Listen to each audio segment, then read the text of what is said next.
친구들, 오전에는 여운영 선생님 생가 기념관 갔다가 선생님이랑 같이 이제 양평에 있는 지평리라고 하는 곳에 왔습니다. 지평리에 이제 지평의병 기념관 두 번째 스팟에 왔습니다. 그래서 양평이라고 하는 곳은 남한강하고 북한강이 만나는 공간이에요. 이 한강은 이제 강원도에서 시작되는 거 하나, 그 다음에 충청도에서 시작되는 거 하나. 그래서 강원도는 북한강, 이제 충청도는 남한강, 요 두 개 합쳐져서 남양주에 있는 두물머리라고 하는 곳에서 합쳐져서 하나로 모아서 흘러져요. 그래서 근데 그 양평이라고 하는 곳이 엄청난 요지입니다.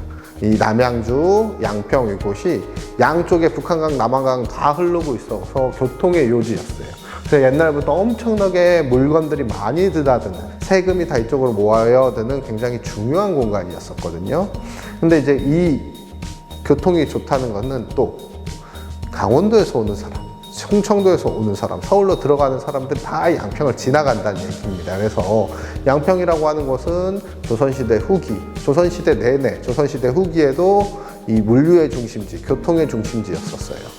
근데 이곳에서 1895년 을미사변 후 명성황후가 죽고 난 후에 또 야, 너네들 머리를 잘라라 라고 하는 단발령의 명령 후에 양평에서 첫 의병이 시작이 됩니다.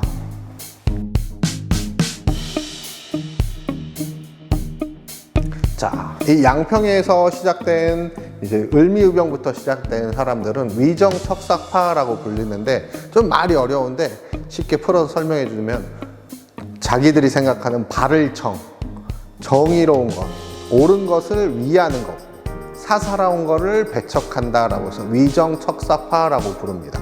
근데 이 사람들이 뭘 중요하게 생각하냐면 성리학적인 생각, 부모한테 효도하고 우덜은 공경하고, 그 다음에 뭐 남자가 여자보다 잘나, 그렇다는 건 아닙니다. 이 사람들이 그렇게 생각했다는 겁니다. 100년 전이니까.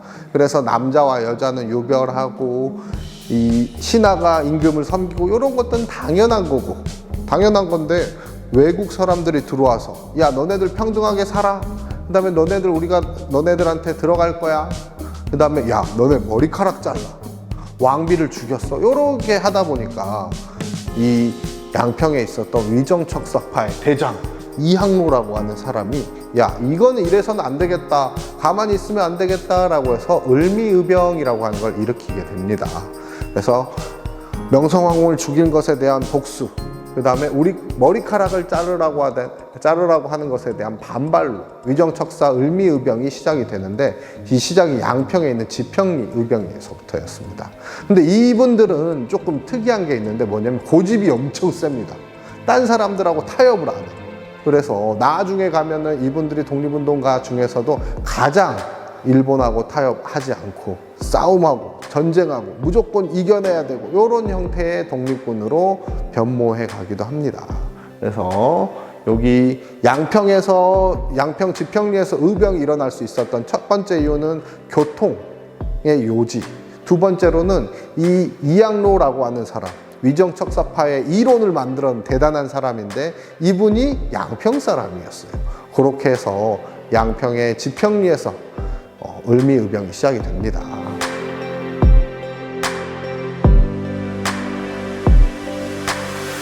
자, 그래서 1895년에 을미의병이 시작되고 나서 이 전투가 지속이 됐지만 이 의병전쟁은 당연히 성공하지 못했죠. 하지만 의병전쟁의 시작의 모습을 보여줬습니다. 그로부터 딱 10년 후에 일본이 우리나라의 외교권을 빼앗아 갑니다. 을사조약이라고 하는, 혹은 을사늑약이라고도 부르죠. 근데 이 외교권을 뺏어가니까 우리나라 사람들이 또 의병을 일으킵니다. 을사의병이라고 부릅니다. 을사년에 일어났다고 해서. 그런데 2년 있다가 1907년에 일본 애들이 우리나라 사람들 이제 이 군대도 해산시키고 고종도 강제로 폐위하고, 이런 일들이 벌어져서 1907년에 또 의병을 일으킵니다. 이 의병이 엄청나게 큰 의병 활동으로 변모했던 정미의병이라고 부릅니다.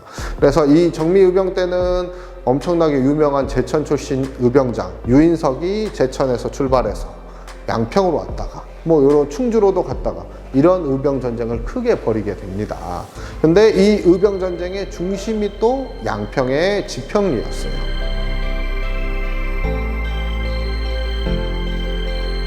그래서 1907년에 군대와 경찰들이 해산당하고 난 다음에 의병들은 조금 다른 형태의 의병 전쟁 모습을 보였습니다. 왜냐하면 군대들, 경찰들 다 총을 갖고 있잖아요. 그래서 정미의병 같은 경우에는 꽤나 큰 화력으로 일본군과 전쟁을 했습니다. 물론 일본군보다는요 훨씬 더 화력이 약했지만 그래도 좀 싸워볼 만한 사람들이 정미의병을 벌이게 됩니다. 그래서 이 양평에서는 아까 을미의병을 시작했던 사람들의 아들들이 이 정미의병을 이어나가면서 대대로 의병장 활동을 하게 됩니다. 권득수, 김춘수, 이연년, 조인환 이런 사람들이 양평 지평리에서 양평에서 의병 활동을 하면서 일본과 계속해서 전투를 벌여 나갑니다. 사실은 일본이 훨씬 강한 상대가 우리나라에 쳐들어와서 야 너네 나를 뺏어갈 거야 라고 했을 때 순순히 그냥 나라를 내주는 것과 끝까지 저항을 하는 것은 좀 다른 모습을 보여줍니다. 언제든 나는 너희들에게 독립을 할 거야 라고 한 의지.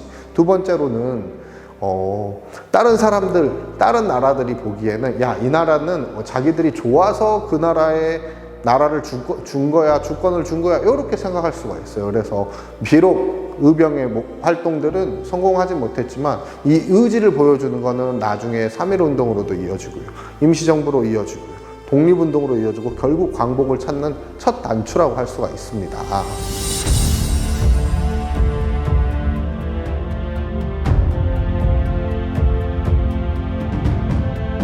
여기 있는 공간은 맥킨지라고 하는 영국인 기자를 기리는 공간인데요.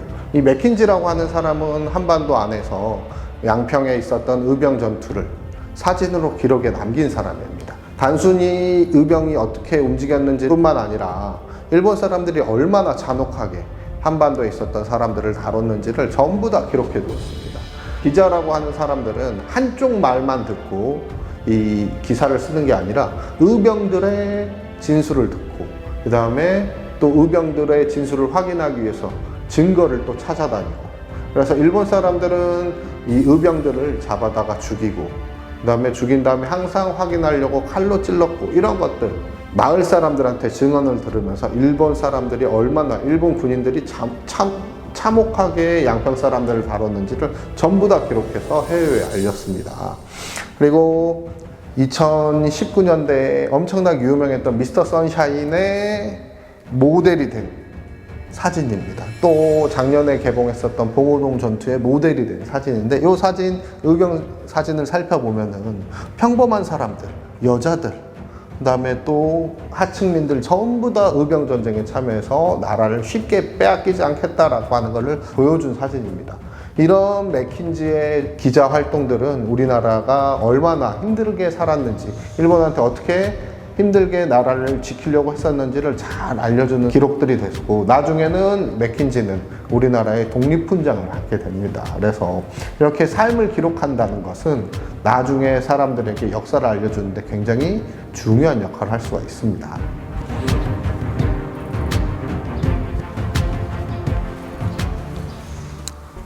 자, 여기는 양평의병기념관 바깥에 있는 야외 전시실입니다. 비석들이 엄청나게 많은데 가운데 있는 거는 을미의병, 이제 양평 지평리에서 일어난 최초의 의병 활동을 기념하는 비석이고, 양 옆에는 이제 양평에서 이제 근무했던 이제 조선시대 관리들 선정비를 만들어 놓은 겁니다.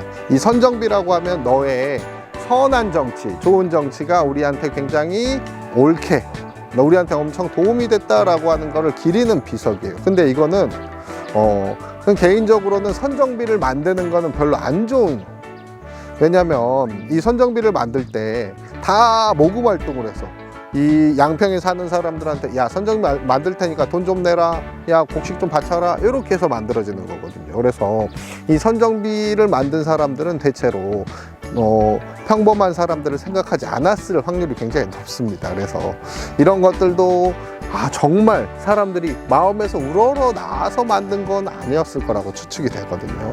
어쨌든 우리는 여기 옆에 있었던 선정비보다 훨씬 더 중요한 게 바로 이 을미의병 기념비입니다.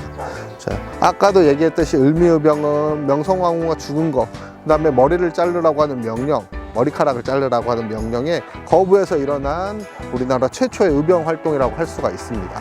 이 의병 활동의 시작이 바로 이 양평에 있었던 김백선, 이춘영 선생님이 들고 일어났던 전쟁이 의병 활동입니다. 그래서 사실은 우리는 의병 하면은 엄청나게 유명한 사람, 뭐 신돌석이라던가 유인석이라던가 그다음에 뭐 홍범도라던가 이런 사람들을 굉장히 많이 알고 있는데 이 양평 같은 경우에는 자기 동네에서 태어난 사람들, 자기 동네에서 의병 활동하는 사람들을 잊지 않고 이렇게 1995년에 이제 을미의병이 1895년에 일어났는데 딱 100년 후에 이 100주년을 기념해서 을미의병 기념비석 만들고 또 옆에다가는 의병 기념관까지 만들어서 이 양평에서 일어난 역사를 잊지 않고 기억하려고 하는 모습을 보여줍니다.